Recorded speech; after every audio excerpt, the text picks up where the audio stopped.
Good morning class. Once again स्वागत है आप सभी लोगों का आपके अपने YouTube channel that is physics star galaxy. बच्चों, हम अपना चैप्टर नंबर 3 स्टार्ट कर चुके हैं दैट इज करंट इलेक्ट्रिसिटी। कल हमने फर्स्ट लेक्चर स्टार्ट किया था करंट इलेक्ट्रिसिटी का। इसमें हमने थोड़ा बेसिक सीखा था अबाउट द करंट। हमने समझा था करंट आपका कंस्टिट्यूट कैसे होता है, आपके चार्ज कैरियर क्या होते हैं, एक्चुअली करंट कैसे कंस्टिट्यूट होता है, मींस हमने उसका मैकेनिज्म देखा था। कल हमारी बेसिक बात हुई थी अबाउट करंट। आइए आगे कैरी ऑन कर रहे हैं इसी लेक्चर को। नेक्स्ट टॉपिक जो हम पढ़ने जा रहे हैं that is the concept of your drift velocity. आइए समझिएगा।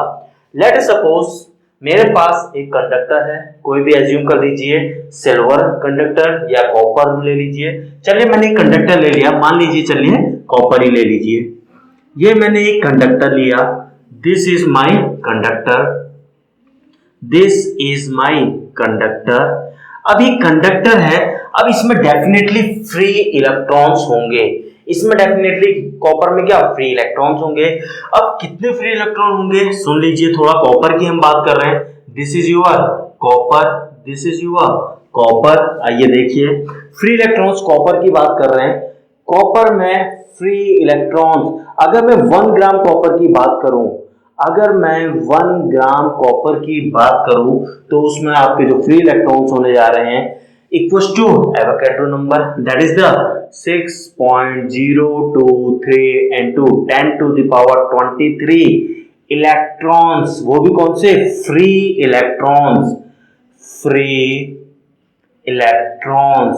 तो आप समझ सकते हैं 1 ग्राम कॉपर होता ही कितना है, can you feel it. 1 gram copper, उसमें इतने ज्यादा 10 to the power 23 free electrons. बात समझ में आ रही है क्या आप इतनी बात फील कर चुके हैं। चलिए अब लेट अस सपोज मैं एक टर्मिनोलॉजी डिफाइन कर रहा हूं एन।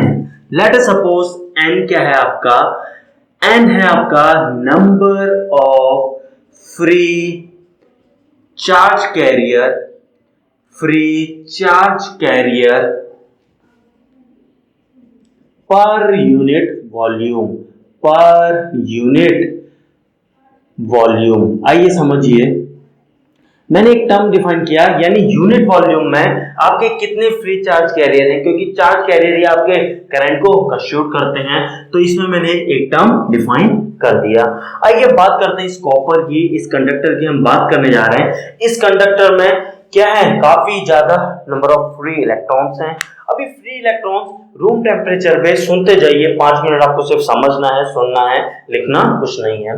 तो होता क्या है, इसमें नंबर ऑफ फ्री इलेक्ट्रॉन्स क्या है, इवन एट रूम टेम्परेचर क्या करते हैं वो रैंडमली हमेशा इधर इधर इधर। अगर मैं कोई चार्ज कैरियर की बात करूं, यहाँ पे दिखा रहा हूं, इधर इधर इधर इधर रैंडमली ये मूव करते रहते हैं जितने भी इसमें चार्ज कैरियर हैं।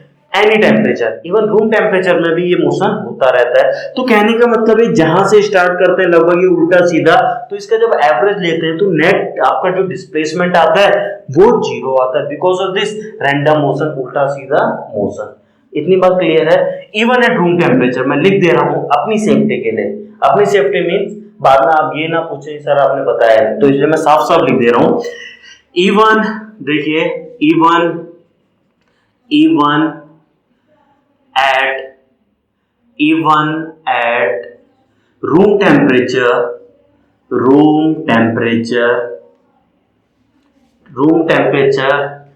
even at room temperature electrons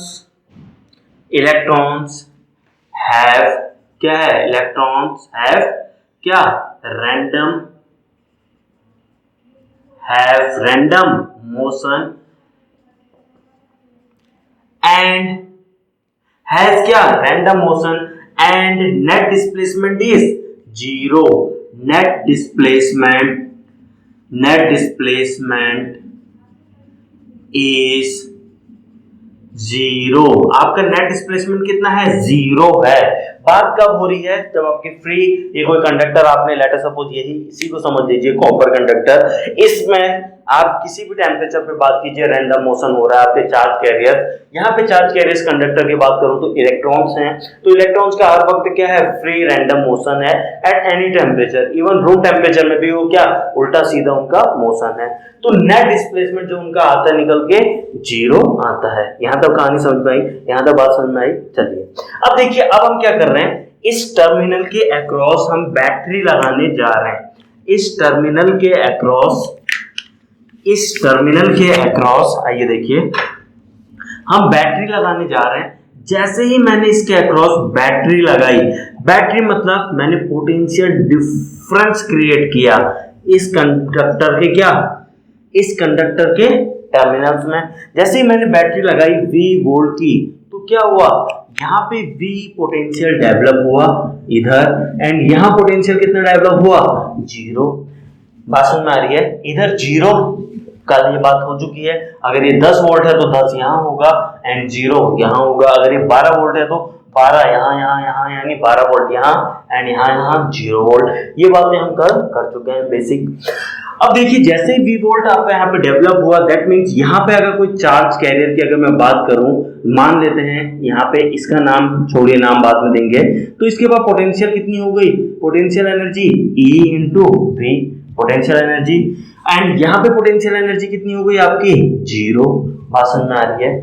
अब देखिए, जैसे ही आप ये पोटेंशियल लगाते हैं, जैसे आप बैटरी लगाते हैं, मींस पोटेंशियल डिफरेंस यहाँ पे क्रिएट करते हैं across the end of the terminal of conductor में यहाँ पे आपने क्या किया, पोटेंशियल डिफरेंस डेवलप कर दिया है। तो जैसे आप पोटेंशियल डिफरेंस डेवलप करते हैं तो क्या होता है, इसमें जो फ्री चार्ज कैरियर्स थे यानी यहाँ पे इलेक्ट्रॉन थे, उनका रैंडम मोशन अभी भी रैंडम मोशन होता है, लेकिन वो रैंडम मोशन थोड़ा बहुत चेंज हो जाता है। तो थोड़ा बहुत चेंज क्या होता है, आइए अब समझिए। पहले रैंडम मोशन मैं बता चुका हूं, अब रैंडम मोशन कैसा होता है आइए देखिए। अभी भी रैंडम मोशन तो क्या है, लेट अस सपोज ये E है, रैंडम मोशन किसी इलेक्ट्रॉन की बात कर रहे हैं, E है, तो इसका रैंडम मोशन यहाँ, तो ये उल्टा सीधा देख रहे हैं आप, कुछ भी दिखा रखा है रैंडम मोशन। लेकिन जैसे आप पोटेंशियल लगाते हैं, बैटरी लगाते हैं, तो इसका नेट डिस्प्लेसमेंट कुछ ना कुछ निकल के आ जाता है। यहाँ पे दिखा रहे हैं, सो स्टार्ट यहाँ से हुआ था एंड यहाँ पे हुआ, दैट मीन्स ये जो D आप देख पा रहे हैं, this D is the displacement.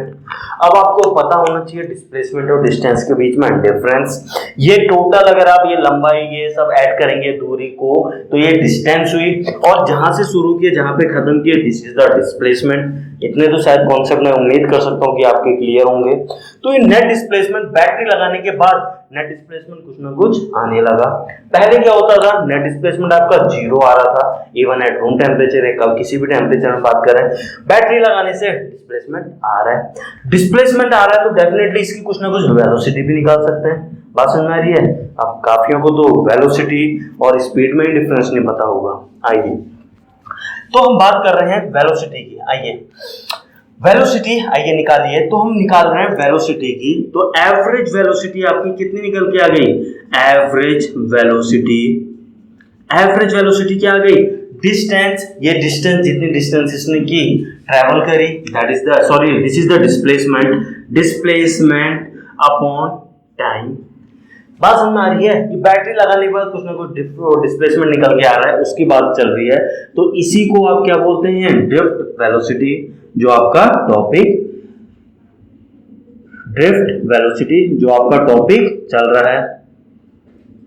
This is your drift velocity. अब आइए मतलब समझिए, पहले तो थोड़ा सा कॉन्सेप्ट यहाँ पे क्लियर कर लीजिए। डिस्प्लेसमेंट और स्पीड के डिस्प्लेसमेंट एंड डिस्टेंस में difference and speed and velocity में difference. Distance and displacement already बता चुका हूं। अब देखिए, जो आपकी स्पीड है, स्पीड क्या होती है, टोटल डिस्टेंस अपॉन टाइम। तो स्पीड जब आप निकालेंगे तो टोटल डिस्टेंस आप नापेंगे, यहां से यहां टोटल ऐड करके। जब डिस्प्ले और वेलोसिटी निकालेंगे तो डिस्प्लेसमेंट अपॉन टाइम करेंगे, वहां डिस्टेंस अपॉन टाइम, यहां डिस्प्लेसमेंट अपॉन टाइम। बात समझ में आ गई। तो यहां से अगर आपको इतनी डेफिनेशन क्लियर है तो मैं क्या एक लाइन लिख सकता हूं, क्या स्पीड या वेलोसिटी लिखते हैं। चलिए,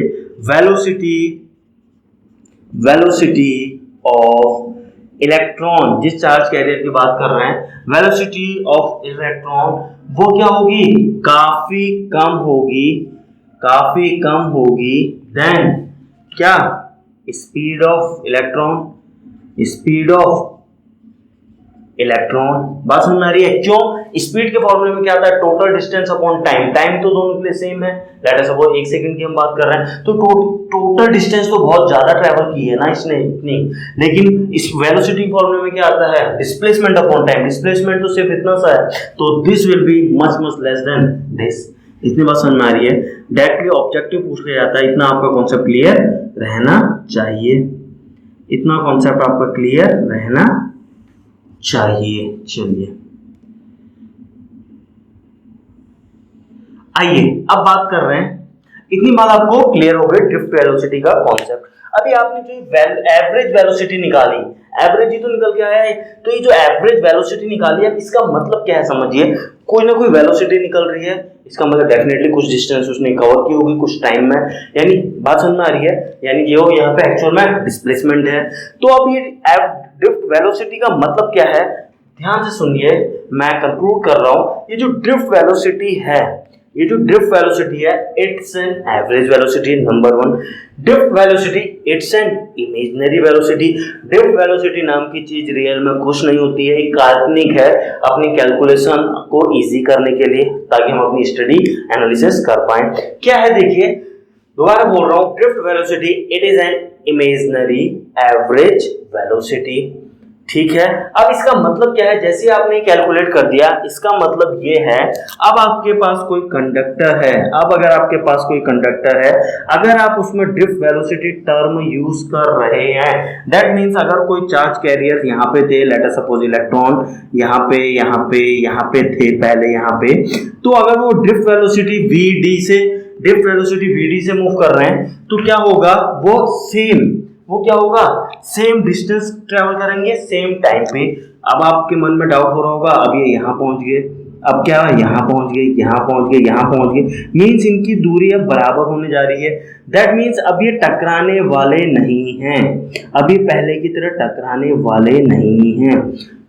फिर से सुनिए क्या बोल रहा हूं मैं, देखिए जैसे ही आप बात कर रहे हैं, ये जो चार्ज कैरियर हैं, ये vd ड्रिफ्ट वेलोसिटी से मूव कर रहे हैं, दैट मींस आपने इनका टकराना और रैंडम मोशन कैलकुलेट करके नेट डिस्प्लेसमेंट दिखा दिया, तो वहां से आपने एवरेज वेलोसिटी निकाल दी, यानी इनका रैंडम मोशन जो भी कैंसिल आउट होना था सब निकाल के आपने बता दिया नेट डिस्प्लेसमेंट, उसके अकॉर्डिंग एवरेज वेलोसिटी आ गई जो कि इमेजिनरी है। तो इसका मतलब क्या हुआ, अभी तक तो आपकी जो ये चार्ज कैरियर्स थे, रैंडम मोशन उल्टा सीधा तो टकरा रहे थे, एक दूसरे से टकरा रहे थे, इनकी स्पीड कम हो रही थी, एक्सेलरेट हुए। लेट अस सपोज आपने जैसे ही बैटरी लगाई, पोटेंशियल डेवलप हुआ, तो उनमें एक्सेलरेशन आया तो एक्सेलरेट हुए, तेजी से गए आगे, दूसरे चार्ज कैरियर से टकराए, क्या हुआ, स्पीड 0, फिर एक्सेलरेट हुए, फिर किसे टकराए, फिर 0। तो अब क्या है, अभी टकराने वाले नहीं हैं दूसरे चार्ज कैरियर से। देखिए क्योंकि आपने vd टर्म यूज कर लिया, एक एवरेज कॉन्सेप्ट यूज कर लिया, तो ये फिर से बोल रहा हूं इमेजिनरी है, रियल में सब टकराने जा रहे हैं। तो ये क्या है, यहां से यहां तक क्या है आपका, यहां से यहां तक जैसे आपने vd टर्म यूज किया, यानी अब ये एक सिस्टमेटिक पैटर्न में आगे मूव करेंगे, किसी से टकराएंगे नहीं। अब जाके देखिए हमारी कैलकुलेशन आसान हो सकती है। अब हमने vd अब मान दिया, यानी अब सिस्टमेटिक पैटर्न हम ये फॉलो करने जा रहे हैं, अब हम कैलकुलेशन इसलिए अपने आगे बढ़ा सकते हैं। बात समझ में आई? देखिए वेरी इंपॉर्टेंट कॉन्सेप्ट, नहीं समझ में आएगा तो दिक्कत होगी। तो ये सिर्फ समझाने के लिए, एनालिसिस के लिए है, रियलिटी में फिर से बोल रहा हूं क्या, सब टकराते हैं, लेकिन नेट डिस्प्लेसमेंट कुछ ना कुछ निकलता है, जिसके कारण क्या होता है, नेट आपका करंट कंस्टिट्यूट होता है। बात समझ में आ रही है? अदरवाइज करंट आपका 0 होगा। तो बच्चों, तो जो कंक्लूजन निकल के आ रहा है वो मैंने पॉइंट वाइज आपको नोट डाउन करवा दिया है। क्या है, दोबारा देख लीजिए। Now all charges will move with same imaginary velocity, जिसको आप क्या बोलते हैं, imaginary velocity, जिसको आप बोलते हैं drift velocity vd। दूसरा पॉइंट, अभी एक सिस्टमेटिक एक पैटर्न में मूव करने जा रहे हैं, now all will move in a fix pattern. अभी फिक्स पैटर्न में मूव करेंगे तो डेफिनेटली किसी से टकराएंगे नहीं, तो वही लिखा है तीसरा, now they will not collide, means अब उनके बीच में क्या कोलिजन नहीं होगा, वो टकराएंगे नहीं, एक फिक्स पैटर्न में मूव करेंगे। तो ये था ड्रिफ्ट वेलोसिटी का कॉन्सेप्ट। अब यहाँ पे कंक्लूजन सुनिए, ड्रिफ्ट वेलोसिटी अगर आपकी जीरो, ड्रिफ्ट वेलोसिटी जीरो कब आएगी, ये जो रैंडम मोशन यानी डिस्प्लेसमेंट जीरो आएगा, ये जीरो आया नहीं, ड्रिफ्ट वेलोसिटी जीरो यानी नो करंट, यानी करंट तभी कंस्टिट्यूट होगा जब ये ड्रिफ्ट वेलोसिटी कुछ ना कुछ आएगी। ड्रिफ्ट वेलोसिटी कब कुछ ना कुछ आएगी, जब यहाँ रैंडम डिस्प्लेसमेंट इनका कुछ ना कुछ निकल के आएगा, जो डिस्प्लेसमेंट है नेट डिस्प्लेसमेंट इसका कुछ ना कुछ निकल के आएगा। अभी कुछ ना कुछ डिस्प्लेसमेंट कब निकलता है, जब हम इसके अक्रॉस बैटरी लगा देते हैं।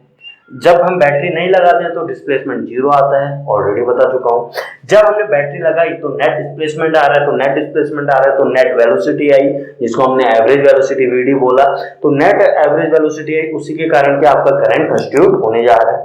बात समझ में आ रही है, क्योंकि चार्ज को वेलोसिटी मिल गई वीडी, एक फिक्स पैटर्न में मूव कर रहे हैं, उसी को आप क्या बोलते हैं, flow rate of flow of charge को ही आप करंट बोलते हैं, यानी करंट कंस्टिट्यूट होने जा रहा है। तो यहां से कंक्लूजन ये निकल के आ रहा है, क्या जो स्टेटमेंट मैंने बोली वो ये, current depends on drift velocity, यानी ड्रिफ्ट वेलोसिटी जीरो तो करंट जीरो, यानी सिंपल सा हम ये बोल सकते हैं यहां से कि आपका जो एक्सप्रेशन करंट का निकलने वाला है उसमें डेफिनेटली एक टर्म आने जा रहा है जिसको हम बोलते हैं ड्रिफ्ट वेलोसिटी।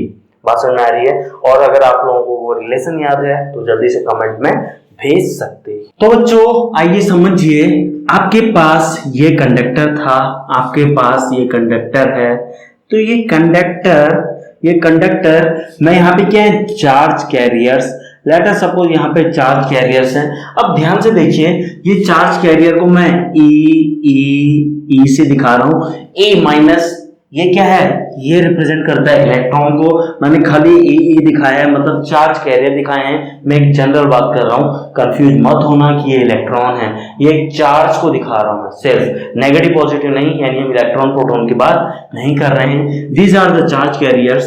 तो लेट अस सपोज अभी फिक्स पैटर्न में चल रहे हैं, तो डेफिनेटली कुछ टाइम बाद ये कहां पहुंच चुके होंगे, कुछ टाइम बाद ये डेफिनेटली आपके यहाँ पहुंच चुके होंगे, इतनी बात समझ में आ रही है। तो यहाँ पहुंच चुके होंगे तो चार्ज कैरियर आपका यहाँ पहुंच चुका है, किस वेलोसिटी से, डेफिनेटली ड्रिफ्ट वेलोसिटी से ये सब आए, सेम पैटर्न में vd।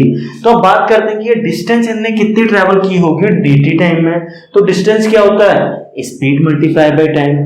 अरे इतना तो आता है ना, या इतना भी बोल चुके हैं, simple, distance equals to speed multiply by time. तो स्पीड कितनी, vd स्पीड से आ रहे हैं, मल्टीप्लाई बाय टाइम कितना, dt टाइम की हम बात कर रहे हैं, किसकी बात कर रहे हैं, dt टाइम, यानी छोटे से टाइम की हम बात कर रहे हैं। अब यहाँ पे देखिए, जैसे ही मैंने बोला फिक्स पैटर्न में मूव कर रहे हैं, ये फिक्स पैटर्न में मूव कर रहे हैं, ये फिक्स पैटर्न में मूव कर रहे हैं, यानी डायरेक्टली आपके दिमाग में आना चाहिए कि ये सारे के सारे ड्रिफ्ट वेलोसिटी से मूव कर रहे हैं, क्योंकि ड्रिफ्ट वेलोसिटी एवरेज वेलोसिटी होती है, एक इमेजिनरी वेलोसिटी, जिसको अगर हम कंसीडर कर रहे हैं तो हम बात बोल सकते हैं कि वो सारे के सारे एक फिक्स पैटर्न में मूव कर रहे हैं। अब यहाँ पे जैसे मैंने ड्रिफ्ट वेलोसिटी टर्म लाया, जैसे ही कहीं पे भी मैं फिक्स पैटर्न में मूव कर रहे हैं बोलूं, तो आपके दिमाग में स्ट्राइक करना चाहिए कि डेफिनेटली इसमें बैटरी लगी होगी, यानी पोटेंशियल इसके अक्रॉस डेवलप हुआ होगा। क्यों, क्योंकि बैटरी लगाने से ही ड्रिफ्ट वेलोसिटी आई थी, याद कीजिए, जब मैंने बैटरी लगाई तब जाके कुछ डिस्प्लेसमेंट निकला, रैंडम मूवमेंट, कुछ ना कुछ डिस्प्लेसमेंट के कारण कुछ वेलोसिटी निकली, कब निकली, जब हमने बैटरी लगाई थी। बात समझ में आया। तो फिक्स पैटर्न मींस हम बैटरी लगाई हुई है, अब मैं दिखाऊं या ना दिखाऊं बैटरी लगाई है नहीं लगाई है, फिक्स पैटर्न में मूव कर रहे हैं या vd से मूव कर रहे हैं, तो डायरेक्टली आप लिख दीजिए, यानी इस पॉइंट पे पोटेंशियल है v, इस पॉइंट पे पोटेंशियल है जीरो, v जीरो दिखाने का मतलब है कि इसके अक्रॉस बैटरी आपने लगाई हुई है, यानी पोटेंशियल आपने इसमें पोटेंशियल डिफरेंस क्रिएट किया हुआ है।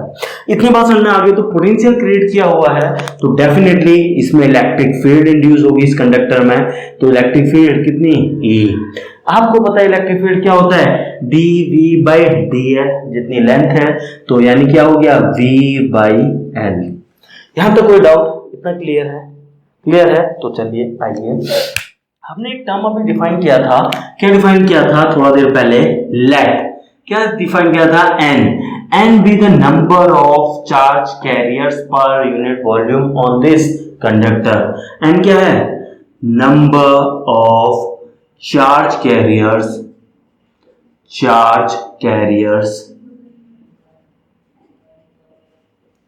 पर यूनिट वॉल्यूम।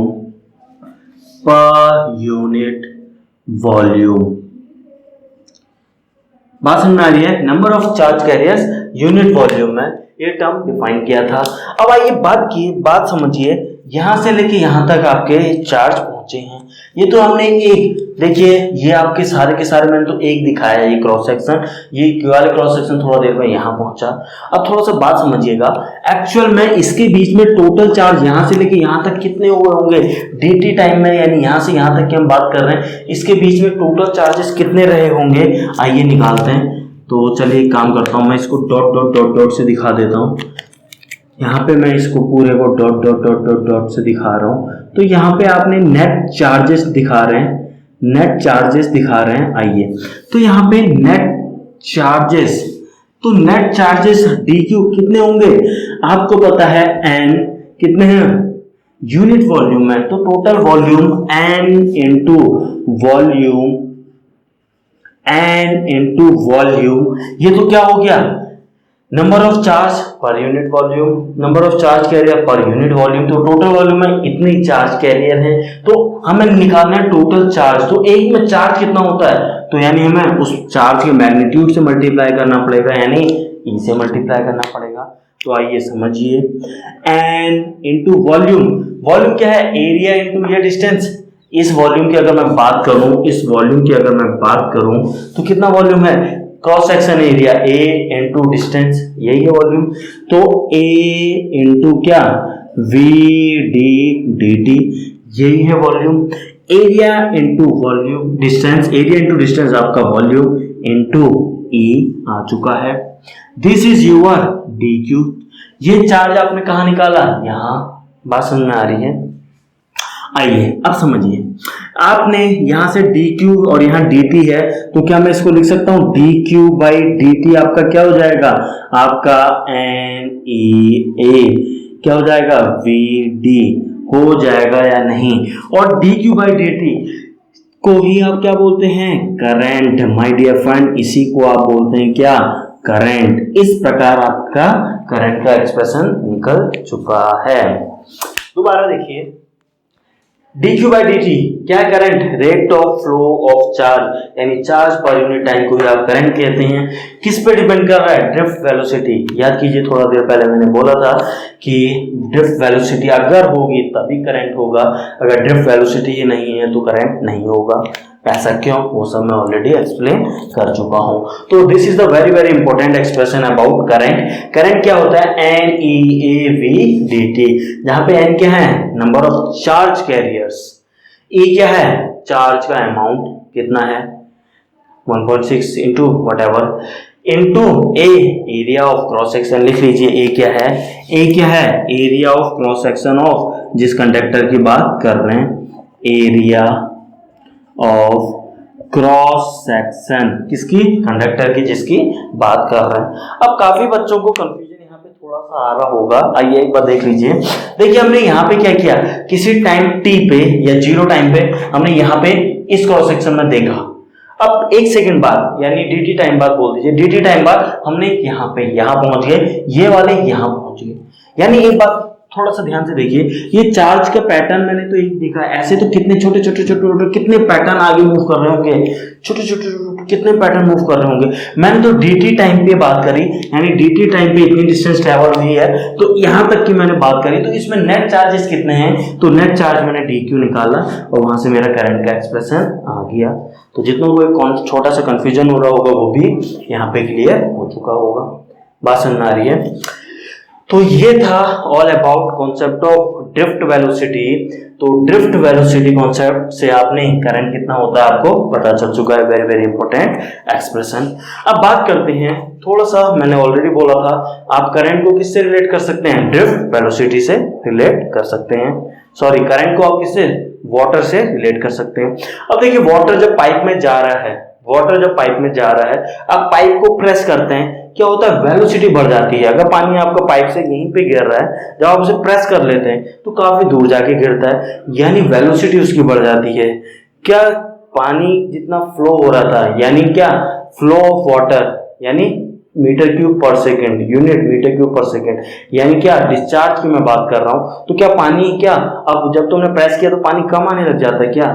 नहीं, पानी की स्पीड बढ़ जाती है, क्योंकि पानी जितना पीछे से आ रहा है उतना ही पानी निकलेगा, डेफिनेटली जितना आ रहा है उतना निकलेगा। अब आपने प्रेस कर दिया, यानी एरिया ऑफ क्रॉस सेक्शन कम कर दी, तो उसकी स्पीड ज्यादा हो गई, यानी चार जितना आपका पानी आ रहा था उतना ही निकलेगा, लेकिन यहाँ पे आप उसकी वेलोसिटी बढ़ गई, क्योंकि छोटे क्रॉस सेक्शन से उतना ज्यादा जो पानी पीछे से आ रहा है उसको फेंकना है, तो ओनली पॉसिबल वे क्या है, स्पीड बढ़ गई। बात समझ में आ रही है?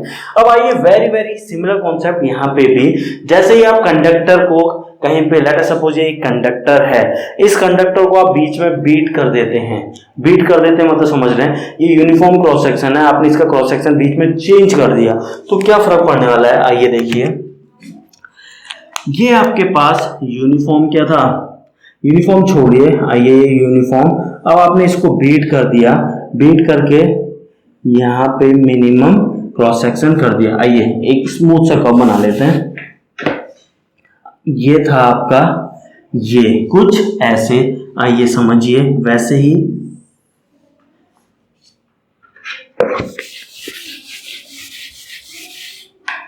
आइए देखिए,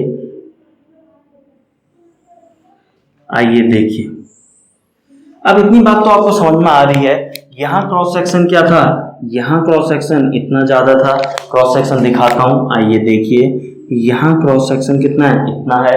लेट अस सपोज यहां पे ड्रिफ्ट वेलोसिटी रही होगी vd1। अब यहाँ पे क्रॉस सेक्शन पतला हो गया आपके कंडक्टर का, ये क्रॉस सेक्शन कम हो गया है, तो कितना हो गया, तो यहाँ पे वेलोसिटी बढ़ गई होगी। जैसे ही पानी पाइप दबाते हो, पानी की स्पीड बढ़ जाती है, तो यहाँ पे vd2 जो होगी बढ़ चुकी होगी, और इतनी बात बताने की जरूरत नहीं होनी चाहिए कि vd2 बढ़ गई है तो ये ज्यादा होगी एज कंपेयर टू vd1। बात समझ में आ रही है? Is it clear? क्लियर है? वेरी वेरी, आपके सिंपल से इस कॉन्सेप्ट बेस्ड क्वेश्चन पूछ ले जाते हैं ऑब्जेक्टिव टाइप, तो आपको इतना पता होना चाहिए। तो बच्चों यहाँ पे आप लोगों के लिए मैंने ये नोट्स फॉर्म में ड्रिफ्ट वेलोसिटी की डेफिनेशन और कुछ इंपॉर्टेंट पॉइंट्स आपके लिए लिख दिए हैं, जल्दी से स्क्रीनशॉट लीजिए और इसको नोट डाउन कर लीजिए। थोड़ा सा फिगर यहाँ पे देख लीजिए एक सेकंड के लिए। अगर आपने इस कंडक्टर में V वोल्ट की बैटरी कनेक्ट करी है, दैट मीन्स यहाँ पे जो पोटेंशियल डेवलप हुआ, कितना डेवलप हुआ, V, और इधर कितना डेवलप हुआ, 0। इतनी बात समझ में आई? अब यहाँ पे free electrons, late us suppose free electrons हैं, आइए कैसे दिखा लीजिए, आइए सर्किल में दिखा लेते हैं, इलेक्ट्रॉन्स, चलिए दो ही दिखाते हैं, इलेक्ट्रॉन्स, ठीक है, ये आपने इलेक्ट्रॉन्स दिखाए। जैसे आपने V बैटरी अप्लाई करी तो क्या हुआ, यहाँ पे आपका इलेक्ट्रिक फील्ड इंड्यूस हुआ। इलेक्ट्रिक फील्ड के डायरेक्शन की अगर हम बात करें, this is the direction of electric field, क्योंकि इलेक्ट्रॉन नेगेटिवली चार्ज होते हैं तो इनका डायरेक्शन ऑफ मूवमेंट किधर होगा, इस डायरेक्शन में ये मूव ऑन करेंगे, इस डायरेक्शन में ये क्या करेंगे, मूव ऑन करेंगे। लेट अस सपोज कोई और नेगेटिव चार्ज इलेक्ट्रॉन है, तो किस opposite direction of applied field ये लोग मूव करने जा रहे हैं। बात समझ में आ रही है? यही डेफिनेशन में लिखा है, if you connect a battery across a conductor then free electrons begin to move in the opposite direction of applied field. Applied field मतलब this is the electric field, applied field with a constant velocity. इसी constant velocity को हम क्या बोलते हैं, drift velocity. ये कौन सी वेलोसिटी है, this is vt, drift velocity. इतनी बात आपको समझ में आ रही है? चलिए, अगर इतना समझ में आ गया, जल्दी से इसे नोट डाउन कर लीजिए। उसके बाद नेक्स्ट टॉपिक की तरफ बढ़ रहे हैं, that is the deduction of Ohm's law. Ohm's law आपका कैसे आया, कहां से आया, ओम्स लॉ होता क्या है, आप लोग जानते हैं, V इक्वल्स टू I है, हम उसी की बात करने जा रहे हैं नेक्स्ट टॉपिक में। तो चलिए बच्चों, रियलिटी में देखते हैं होता क्या है। लेट अस सपोज आपके पास ये कंडक्टर है, आपके पास ये कंडक्टर है। जैसे ही आप इस बैटरी से कनेक्ट करते हैं, दैट मीन्स आपने क्या कर दिया, इलेक्ट्रिक फील्ड अप्लाई कर दिया अक्रॉस द कंडक्टर। इस इलेक्ट्रिक फील्ड अप्लाई होने से इलेक्ट्रिक फील्ड क्या है, फोर्स पर यूनिट चार्ज, यानी आपके जितने भी फ्री चार्जेस कैरियर्स हैं इसमें, वेदर इलेक्ट्रॉन वेदर पॉजिट्रॉन, सब पे फोर्स लगने वाला है due to this electric field. Because of this आपके फ्री चार्ज क्या करने जा रहे हैं, उन पे फोर्स लगेगा तो मूव करने जा रहे हैं। अब देखिए जैसे ही आप इलेक्ट्रिक फील्ड अप्लाई करते हैं, सुनिए, जैसे ही आप इलेक्ट्रिक फील्ड अप्लाई करते हैं तो आपका फ्री चार्ज कैरियर पॉजिट्रॉन भी हो सकता है, इलेक्ट्रॉन भी हो सकता है। लेट अस सपोज पॉजिट्रॉन लेके चलते हैं। जैसे आपने इलेक्ट्रिक फील्ड अप्लाई की तो क्या होता है, ये पॉजिट्रॉन क्या होता है, गेट्स एक्सेलरेटेड, ये एक्सेलरेट करने लग जाता है। लेट अस सपोज ये कंडक्टर है तो इलेक्ट्रिक फील्ड ये पॉजिट्रॉन, देखिए पॉजिट्रॉन या इलेक्ट्रॉन, चार्ज कैरियर चलिए बोलता हूं, तो चार्ज कैरियर क्या होता है, gets accelerated because of this electric field. अभी आगे जाता है, आपको पता है कितने ज्यादा चार्ज कैरियर्स होते हैं, एक दूसरे में आपस में रैंडम इनका कोलिजन होता है। तो जैसे गेट्स एक्सेलरेटेड, थोड़ा देर में जाके टकराता है, फिर स्पीड जीरो होती है, फिर इलेक्ट्रिक फील्ड तो कंटिन्यूअसली अप्लाइड है, तो अगेन क्या होता है, फिर गेट्स एक्सेलरेटेड, फिर स्पीड जीरो क्योंकि टकरा जाता है, कोलिजन होता है, फिर गेट्स एक्सेलरेटेड, फिर जीरो। आइए समझिए कैसे हम कह रहे हैं। लेट अस सपोज आपके पास ये कंडक्टर है, लेट अस सपोज आपके पास ये कंडक्टर है, ये कंडक्टर में जैसे ही आपने बैटरी कनेक्ट करी, क्या होगा इसमें, इस कंडक्टर में एक अप्लाइड फील्ड होगा, अप्लाइड फील्ड ई। अब देखिए जैसे ही मैंने ई इलेक्ट्रिक फील्ड यहाँ पे डिनोट कर दिया तो मुझे यहाँ पे बैटरी दिखाने की जरूरत नहीं है, क्योंकि it's understood electric field because of this external source यहाँ पे फील्ड अप्लाई हुआ है, यहाँ फील्ड आया है, इसका मतलब पक्का है यहाँ बैटरी कनेक्ट होगी। अब आप दिखाना चाहते हैं तो दिखा दीजिए, अदरवाइज नो नीड। अब देखिए यहाँ पे मैं बात कर रहा हूँ, देखिए यहाँ पे क्या है, कंडक्टर की अगर बात करें तो क्या आपके इलेक्ट्रॉन्स मूवेबल हैं, फ्री इलेक्ट्रॉन्स होते हैं। अगर इन जनरल हम बात कर रहे हैं तो क्या बोथ पॉजिट्रॉन और इलेक्ट्रॉन्स क्या होते हैं, फ्री टू मूव होते हैं, these are the charge carriers. अब यहाँ पे मैं आपको समझाने के लिए पॉजिट्रॉन लेके चल रहा हूँ। पॉजिट्रॉन मींस ई पॉजिटिव। अब ई नेगेटिव इलेक्ट्रॉन की बात नहीं कर रहा हूँ, पॉजिट्रॉन की बात कर रहा हूँ, ई पॉजिटिव लिख लीजिए। अब क्या है, क्योंकि जैसे ही फील्ड अप्लाई हुआ इस चार्ज पे फोर्स लगा आगे को, तो इस पे फोर्स लगा आगे को, तो ये क्या है, इट्स गेट्स एक्सेलरेटेड, तो ये यहाँ से यहाँ तक आ गया। लेट अस सपोज ये चार्ज अपना यहाँ से यहाँ तक आ गया, तो कितना एक्सेलरेशन लगा इसमें एक्सेलरेशन कितना लगा, क्यू ई, क्यू कितना है यहाँ पे, that is the E by इसका मास। ये एक्सेलरेशन से ये एक्सेलरेट हुआ, फिर आगे जाके फिर टकराया, यानी जीरो स्पीड हो गई उसकी या जीरो वेलोसिटी, फिर दोबारा एक्सेलरेट हुआ, फिर जीरो, फिर एक्सेलरेट हुआ, फिर जीरो, यानी कोलिजन, बहुत सारे कोलिजन होने जा रहे हैं, तो एक्सेलरेशन हो रहा है, फिर जीरो हो रहा है, जीरो। तो आइए समझिए, तो यहाँ पे दो टर्म होते हैं, आइए देखिए, let lambda be the mean free path, समझिए मीन फ्री पाथ। अब ये मीन फ्री पाथ क्या होता है, कुछ नहीं होता है, इट इज अ डिस्टेंस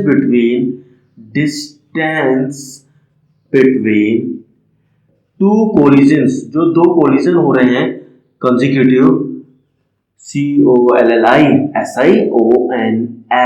तो ये जो कोलिजन हो रहे हैं उनके बीच के डिस्टेंस को आप मीन फ्री पाथ बोलते हैं, दैट्स ऑल। आइए अगर दिखाऊं तो let us suppose this is the, आइए यहाँ पे दिखाते हैं, तो ये है आपका क्या, यहाँ से लेके यहाँ तक, लेट अस सपोज ये दो कोलिजन है, इनके बीच की distance lambda, that is the mean free path. अब यहाँ पे एक और टर्म आता है, दैट इज द टाउ, इसको आप बोलते हैं रिलैक्सेशन टाइम। अब ये रिलैक्सेशन टाइम होता क्या है, it's average value, it's a constant average value या फिक्स्ड एवरेज वैल्यू बोल दीजिए, it's a fixed average value, it's a fixed average value. अब एक बात बताइए, जैसे ही मैंने टेम्परेचर, लेट अस सपोज ये कोई मटेरियल था, मटेरियल ए, अब मैं अगर मटेरियल चेंज कर दूंगा तो डेफिनेटली उसका रिलैक्सेशन टाइम क्या हो जाएगा, चेंज हो जाएगा। रिलैक्सेशन टाइम इसी टाइम की हम बात कर रहे हैं, आपका एक्सेलरेट हुआ, स्पीड जीरो, कोलिजन हो गया, टकरा गया, तो ये टाइम टाउ, फिर एक्सेलरेट हुआ, फिर जीरो, फिर आगे एक्सेलरेट हुआ फिर जीरो, फिर आगे एक्सेलरेट हुआ फिर जीरो। तो मीन फ्री ये क्या है, relaxation time means starting acceleration से लेके फिर स्पीड जीरो, फिर दोबारा आगे एक्सेलरेट होगा फिर जीरो, उनके बीच का यहां से यहां तक के टाइम की हम बात कर रहे हैं। तो ये फिक्स एवरेज वैल्यू होती है। अभी फिक्स किसके लिए रहती है, एक गिवन मटेरियल के लिए। जैसे ही आपने मटेरियल चेंज किया इसकी वैल्यू कुछ और हो जाएगी, अगेन फिक्स ही रहेगी क्योंकि आपने एवरेज ले लिया, फिक्स एवरेज वैल्यू।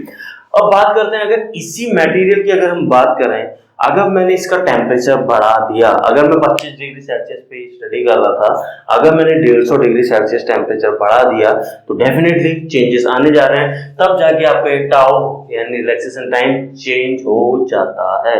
बात समझ में आ रही है? तो यहाँ पे लिख रहा हूं it's a fixed average value for given temperature and given किसके लिए, given material and given material, very very important. ये दो फैक्टर पे डिपेंड कर रहा है, आपके मटेरियल पे और आपके टेम्परेचर पे। इतनी बात समझ में आ गई, बहुत अच्छी बात है। चलिए आइए, आप बेसिक इक्वेशन ये तो जानते हैं मोशन की, S equals to u t plus half a t square. अब देखिए आपका एक्सेलरेट हुआ, चार्ज गेट एक्सेलरेटेड, टकराया जीरो, फिर से शुरू होगा यानी फिर से शुरू होगा फिर टकराया फिर जीरो, यानी इनिशियल वेलोसिटी जीरो हुई, फिर एक्सेलरेट हुआ फिर टकराया जीरो, फिर एक्सेलरेट हुआ यानी इनिशियल वेलोसिटी कितनी है, जीरो। तो हम ये कह सकते हैं ये क्या है, s, हमारे केस में हमने क्या माना है, लैम्डा, तो s को हमने लैम्डा लिख दिया, हाफ एक्सेलरेशन। ये जो चार्ज पार्टिकल है, हमने यहाँ पे पॉजिट्रॉन लेके समझाया आपको, उसका एक्सेलरेशन क्या है, e बाई m। ये तो समझ में आया ना, force equals to mass into acceleration, और फोर्स क्या होता है, q into e, that is the e into e। तो वहां से एक्सेलरेशन कितना आया, तो आपका एक्सेलरेशन है e बाई m। इतनी बात समझ में आ गई, बहुत अच्छी बात है। अब t की बात यहाँ पे हमने क्या ले रखा, टाउ, कहाँ गया ये, this is the tau square. इतनी बात समझ में आ रही है। अब आप लोग जानते हैं एक बात, क्या इलेक्ट्रिक फील्ड की basic definition in terms of potential, E को क्या लिखते थे, याद कीजिए इलेक्ट्रोस्टैटिक्स, v बाई एल लिख सकते हैं या नहीं। एल क्या है, इसकी यहां से लेके यहां तक टोटल लेंथ। कंफ्यूज मत होना, ये लैम्डा कुछ और चीज है, इसको छोटा बना लीजिए वरना आप सब मिक्सअप कर देंगे। ये डिस्टेंस बिटवीन दो कोलिजन है, इसके अंदर हजारों कोलिजन हो रहे होंगे, लाखों कोलिजन हो रहे होंगे, सिर्फ दो कोलिजन के बीच की डिस्टेंस को आपने मेन फ्री पाथ बोला है, और ये टोटल लेंथ एल है। बात समझ में आ रही है? आइए, तो हम E को क्या लिख सकते हैं, V बाई एल लिख सकते हैं, बहुत अच्छी बात है। चलिए बाद में लिखेंगे। अब यहां से मैं इसको ऐसे लिख सकता हूं, lambda by tau equals to क्या लिख सकता हूं, ई टाउ, एक टाउ नीचे चला गया, बाई 2m लिख सकता हूं या नहीं। अब याद कीजिए, इसी को तो आप ड्रिफ्ट वेलोसिटी बोलते थे, इसी को तो आप क्या बोलते थे, ड्रिफ्ट वेलोसिटी। याद कीजिए, displacement upon time, basic definition, displacement upon time, this is the drift velocity. तो आपकी ड्रिफ्ट वेलोसिटी कितनी निकल के आई है, आपकी ड्रिफ्ट वेलोसिटी इतनी निकल के आई है, बहुत अच्छी बात है। अगर इन टर्म्स ऑफ अगर हम बात करें किसके, इलेक्ट्रिक फील्ड की, अगर मैं वैल्यू अगर सब्स्टिट्यूट कर दूं तो इलेक्ट्रिक फील्ड की वैल्यू क्या होती है, E V by L substitute कर दीजिए, वी टाउ बाई 2ml लिख सकते हैं या नहीं, ब्रैकेट में लिख लीजिए, चूंकि E की वैल्यू क्या होती है, V बाई एल होती है या नहीं। बहुत बढ़िया, आइए आगे समझिए। अब देखिए, this is the drift velocity, जिसके साथ आपका क्या चार्ज पार्टिकल मूव ऑन कर रहा है। अब आप लोग जानते हैं करंट का एक रिलेशन जो हमने प्रीवियस क्लास में देखा था, दैट वाज करंट क्या होता है, NEA इनटू ड्रिफ्ट वेलोसिटी, यही होता था, यही हमने देखा था, जहां पे A area of cross section, BD drift velocity. Drift velocity का एक्सप्रेशन आपके पास है, सब्स्टिट्यूट कर दीजिए, तो क्या हो गया, एन ए, वीडी है आपका E V tau by 2ml। यहाँ पे ध्यान से देखिए, ये वी वेलोसिटी नहीं है, फिर से बोल रहा हूँ, वी क्या है, ये वी जो पोटेंशियल डिफरेंस आपने अप्लाई किया है। देखिए वेलोसिटी मत बोल देना, चीजें गड़बड़ मत कर देना। ये v जो आपने पोटेंशियल अप्लाई किया है, यहाँ v तो यहाँ जीरो यानी बैटरी कनेक्ट की है, वेलोसिटी मत डाल देना। चलिए लिखवा देंगे, इतना आपका हो गया। This is the current, this is the current. अब देखिए v क्या है, ये करंट है, v क्या है, पोटेंशियल डिफरेंस, ये सीधे डायरेक्ट बोल रहे तो वोल्टेज बोल दीजिए। तो इसको मैं क्या लिख सकता हूँ, इसको मैं ऐसे भी तो लिख सकता हूँ, इसको मैं n a into e square हो गया into tau by 2ml into v लिख सकता हूँ या नहीं, लिख सकता हूँ या नहीं, बिल्कुल लिख सकता हूँ। अब ध्यान से देखिए, n क्या है, number of free charge carriers per unit volume, हमने ऑलरेडी डिफाइन किया था। e क्या है, चार्ज का अमाउंट मैग्नीट्यूड, a क्या है, area of cross section, tau क्या है, for a given material and temperature, ये कांस्टेंट है। m क्या है, जिस केस की हम स्टडी कर रहे हैं, जो पॉजिट्रॉन इलेक्ट्रॉन यानी जिस कंडक्टर की बात कर रहे हैं उसके लिए क्या हो गए, कांस्टेंट। l क्या है, लेंथ, जिस कंडक्टर की हम बात कर रहे हैं उसकी लेंथ फिक्स्ड। तो घूम फिर के मुझे कांस्टेंट टर्म दिखाई दे रहा है for a given temperature and given material, यानी गिवन कंडीशन में एक कांस्टेंट टर्म है। तो मैं इसको क्या लिखता हूँ, तो आइए, तो यहां से मेरा रिलेशन, तो मैं क्या v को ऐसे लिख सकता हूँ, देयरफॉर v इक्वल्स टू लिख सकते हैं 2ml by n e square a tau into current, लिख सकते हैं नहीं। अब ये ऑलरेडी बता चुका हूँ, ये कांस्टेंट है यानी ये घूम फिर के ये टर्म कांस्टेंट है। तो इसी कांस्टेंट टर्म को आप एक नया नाम देते हैं, क्या नाम देते हैं, v equals to I already है इंटू आर। अगेन क्या हुआ, ये क्या है, कांस्टेंट टर्म है, कांस्टेंट, ये क्या है, कांस्टेंट टर्म है। इस प्रकार आपका क्या है, v equals to I r, या आप इसको और बेटर ऐसे लिख सकते हैं। देखिए ये आपका एक कांस्टेंट है, तो v बाई आई आपका क्या हो चुका है, इक्वल्स टू, ये पूरा एक कांस्टेंट है तो आप कांस्टेंट लिख सकते हैं, और इसी कांस्टेंट को आप एक नया नाम देते हैं रेजिस्टेंस, और इसी को आप क्या बोलते हैं, ओम्स लॉ। इसकी को क्या बोलते हैं आप, ओम्स लॉ। बात समझ में आ रही है। तो यहाँ से एक नया टर्म निकल के आया, ओम्स लॉ आप लोग सीख चुके हैं। तो एक नया कांस्टेंट टर्म आपने सीखा, रेजिस्टेंस, जिसकी वैल्यू बहुत ही बड़ी सी होती है, जिसको हम डिटेल में बात करने जा रहे हैं इन नेक्स्ट टॉपिक। तो this was all about Ohm's law. बात समझ में आई। जहाँ पे आर रेजिस्टेंस क्या है, 2ml by N e square. आइए यहाँ पे लिख देते हैं, जहाँ पे आपका आर क्या है, जहाँ पे आपका आर है 2ml by n a square tau a. तो यहाँ से दो इंपॉर्टेंट एक्सप्रेशन जो आपको याद रहने चाहिए, ये तो सबको याद होता है, v equals to I r, and ये सब लोग भूल जाते हैं। चलिए इसकी बात करें, आइए चलिए अभी बात करते हैं। पहले इतना जल्दी से नोट डाउन कर लीजिए।